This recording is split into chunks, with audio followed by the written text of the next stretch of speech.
एक अद्भुत अस्त्र प्रकट हुआ, ब्रह्मास्त्र। ऋषि ने गंभीर स्वर में ब्रह्मास्त्र के रहस्य को प्रकट किया। उन्होंने समझाया कि यह अस्त्र केवल लोहे या लकड़ी से नहीं बल्कि पवित्र मंत्रों और चलाने वाले के संकल्प से संचालित होता है।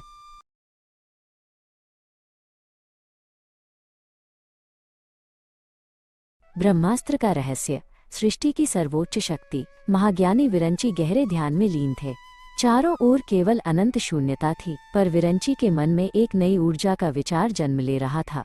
ब्रह्मांड शांत था, लेकिन इस शांति के भीतर एक महान रचना की गूंज सुनाई दे रही थी। जैसे जैसे समय बीता, विरंची ने देखा कि नवजात संसार में धीरे धीरे असंतुलन पनप रहा था। उनके शिष्य युवा अंगिरा ने गौर किया कि अंधकार की कुछ छायाएं प्रकाश को निगलने का प्रयास कर रही थीं। विरंची जानते थे कि धर्म और न्याय की रक्षा के लिए एक ऐसी शक्ति की आवश्यकता होगी जो अपराजेय हो। विरंची ने अपनी तपस्या को और भी कठिन बना दिया। वे हजारों वर्षों तक एक ही मुद्रा में रहे। उनकी चेतना ब्रह्मांड के अंतिम छोर तक फैल गई। उन्होंने आकाश के विस्तार, पृथ्वी के धैर्य और समय की गति को एक सूत्र में पिरोने का निश्चय किया। उनकी देह से निकलने वाली आभा अब सूरज से भी अधिक प्रखर होने लगी थी। उन्होंने ब्रह्मांड के सबसे शक्तिशाली तत्वों को पुकारा।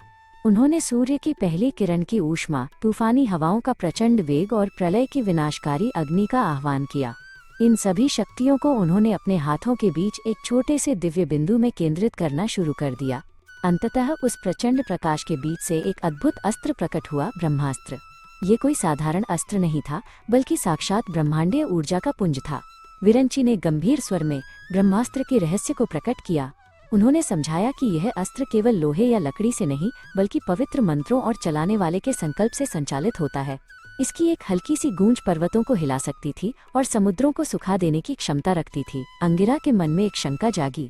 उन्होंने पूछा, हे गुरुदेव, यदि ये अस्त्र इतना विनाशकारी है तो क्या ये संसार के लिए खतरा नहीं बनेगा? विरंची ने उत्तर दिया कि शक्ति स्वयं में न तो अच्छी होती है और न ही बुरी, उसका मूल्य उसके उपयोग करने वाले के इरादे पर निर्भर करता है। विरंची ने अंगिरा को पास बुलाकर ब्रह्मास्त्र को वापस बुलाने की गुप्त विद्या भी सिखाई। उन्होंने जोर देकर कहा कि जो इस अस्त्र को छोड़ना जानता है उसे इसे शांत करना भी आना चाहिए। बिना संयम के यह अस्त्र सृष्टि का अंत कर सकता है। ब्रह्मास्त्र चलाने के लिए मन की पूर्ण शुद्धि अनिवार्य थी। उन्होंने एक अंतिम रहस्य बताया। असली ब्रह्मास्त्र वह है जिसे कभी चलाना न पड़े। इसका केवल अस्तित्व ही अधर्म को रोकने के लिए पर्याप्त होना चाहिए। अंगिरा ने इस पाठ को अपने हृदय में उतार लिया। उन्होंने समझा कि सबसे बड़ी शक्ति स्वयं पर विजय पाना है। इस प्रकार ब्रह्मांड के सबसे शक्तिशाली अस्त्र का आविष्कार हुआ।